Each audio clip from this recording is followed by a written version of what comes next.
اور جو میری نصیحت سے منہ پھیرے گا اس کی زندگی تنگ ہو جائے گی اور قیامت کو ہم اسے اندھا کر کے اٹھائیں گے۔ وہ کہے گا کہ میرے پروردگار تو نے مجھے اندھا کر کے کیوں اٹھایا؟ میں تو دیکھتا بھالتا تھا۔ اللہ فرمائے گا کہ ایسا ہی چاہیے تھا، تیرے پاس ہماری آیتیں آئیں تو تو نے ان کو بھلا دیا، اسی طرح آج ہم تجھ کو بھلا دیں گے۔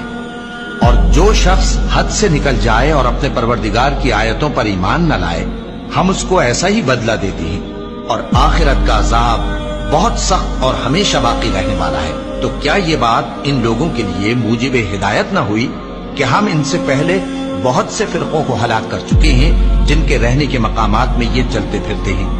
عقل والوں کے لیے اس میں بہت سی نشانیاں ہیں، اور اگر ایک بات تمہارے پروردگار کی طرف سے پہلے صادر اور جزائے اعمال کے لیے ایک میعاد مقرر نہ ہو چکی ہوتی تو نزول عذاب لازم ہو جاتا۔ بس جو کچھ یہ بکواس کرتے ہیں اس پر صبر کرو، اور سورج کے نکلنے سے پہلے اور اس کے غروب ہونے سے پہلے اپنے پروردگار کی تسبیح و تحمید کیا کرو، اور رات کی کچھ گھڑیوں میں بھی اس کی تسبیح کیا کرو، اور دن کے مختلف اوقات یعنی دوپہر کے وقت بھی، تاکہ تم خوش ہو جاؤ۔